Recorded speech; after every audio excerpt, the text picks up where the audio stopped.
परम पूज्य गुरुदेव परम वंदनीय माता जी सूक्ष्म रूप से विद्यमान हैं। चरण स्पर्श वंदन करते हुए आप सभी मानव मात्र को मैं प्रणाम करता हूं। दोस्तों पंडित दीनदयाल उपाध्याय जी की जन्मस्थली धानक्या स्टेशन जयपुर राजस्थान से मैं बाल्यकाल सेवा संस्थान का अध्यक्ष और हमने ये एनजीओ पंडित दीनदयाल उपाध्याय जी के एकात्म मानववाद को समर्पित किया है। इस एनजीओ का एक ही काम है कि पंडित दीनदयाल उपाध्याय जी के एकात्म मानववाद के राजनीतिक चिंतन दर्शन को सभी मानव जाति को उसके बारे में प्रचार प्रसार करना है, उसको समझाना है और उसके अनुकूल और उसके अनुरूप जीवन की भावी जो राजनीति मानव को करनी पड़ेगी उसके बारे में चिंतन मंथन करते हुए।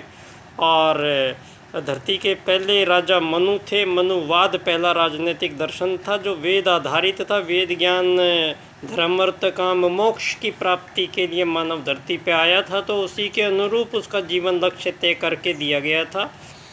और मानव यहाँ करोड़ों सालों से आता रहा है दोस्तों। और यहाँ मानव ही नहीं है, मानव के साथ साथ 84 लाख प्रकार के और भी जीव जंतु हैं। तो दोस्तों ये धरती पे से पहली बात एक ये नोट कर लेनी ज़रूरी है सबको कि धरती पे जितने भी मानव कहीं भी कोई रहता है तो वेद सूत्र कहता है आत्मत सर्वभूतेषु। हमारा वेद कहता है कि धरती पे वो सारी धरती पे जितने भी 199 आज़ाद देशों की जो सीमाएं बना के अवैध अतिक्रमण करके धरती का और सीमा रेखाओं में मानवों को अंदर भर के और बाहर बोर्ड लगा दिया है आज़ाद देश। और ये आज़ादियाँ इतनी बढ़ती जा रही है मानव से कि आज तक इसका 1000 साल से कोई इसका रिजल्ट निकलने में नहीं आ रहा है दोस्तों। तो दोस्तों आज हम बात करेंगे पंडित दीनदयाल उपाध्याय जी के राजनीतिक चिंतन दर्शन एकात्म मानववाद की। तो ये एकात्म मानववाद कोई नया भारत का ऐसा सिद्धांत नहीं है, ये हमारे वेद सूत्रों का आत्मत सर्वभूतेषु है। और वेद सूत्र ने फिर आत्मत सर्वभूतेषु जहाँ आ जाएगा फिर उसको वासुदेव को कुटुंबकम में कन्वर्ट होना पड़ेगा। तो ये दो सूत्र मानव जाति को ये बताते हैं कि मानव एक तो शरीर नहीं है, मानव आत्मा है।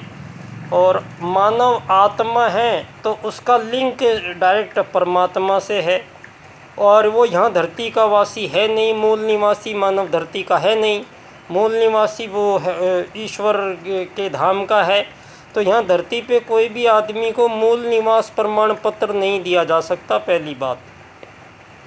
दूसरी, मानव धरती का यात्री है, मेहमान है, तो धरती पे इसको मालिक बनने की ज़रूरत बिल्कुल नहीं है, मालिक बनने की औकात भी नहीं है मानव की।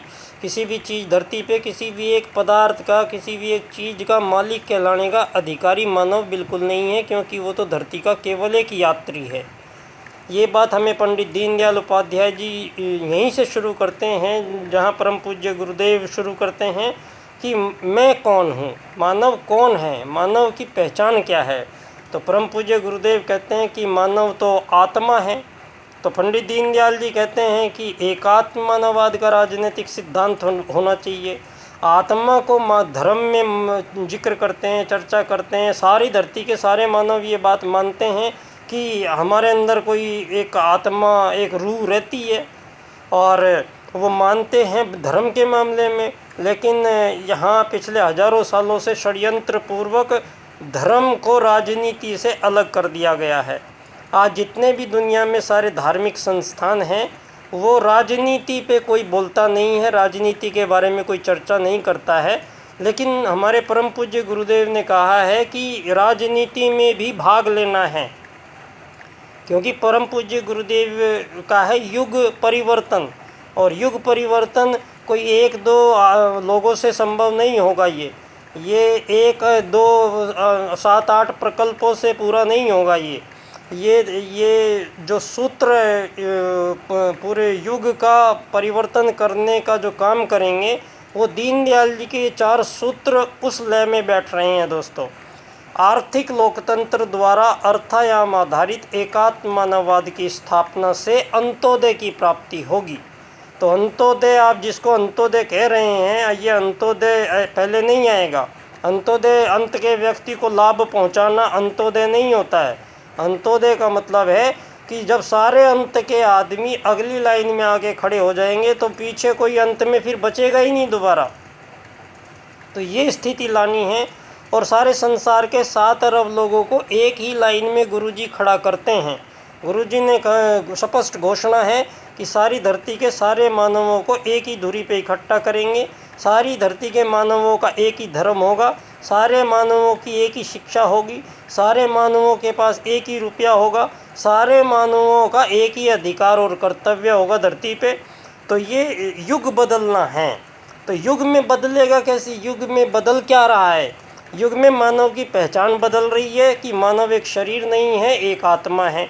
तो जो ये राजनीति यहाँ SC ST और फलाना ढिमका, ये इतने सारे विभाजन और इतने ये समाज विभाग, ये कितने विभाग बना के जो सारी दुनिया में इस राजनीति जो ये चली है, जिसको आप लोकतंत्र कह रहे हैं, ये लोकतंत्र किसी भी देश में आज तक भी 50, 55, 60% से ऊपर वोटिंग किसी ने हुई नहीं है अभी तक।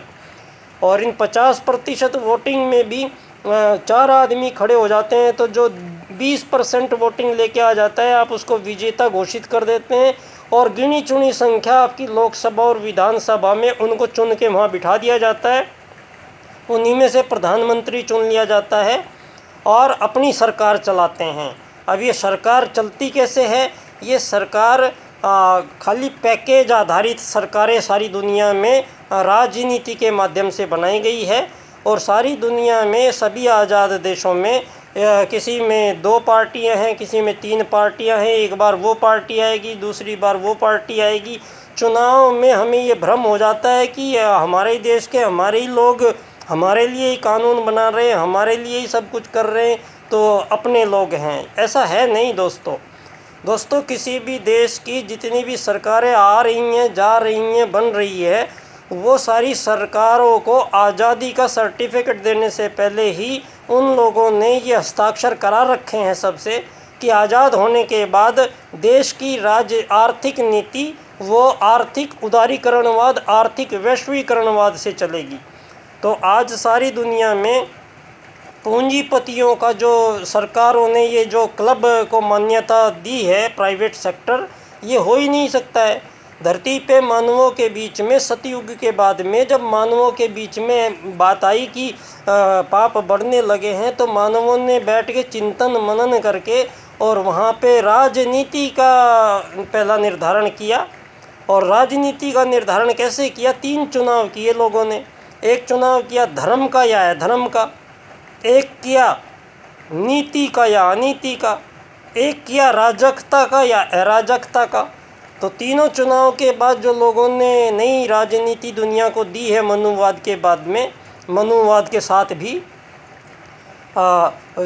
धर्म अर्थ काम मोक्ष आधारित जो मनुवाद था, जो मानवों ने नई राजनीति जो दुनिया को दी है वो है धर्म आधारित राजनीति।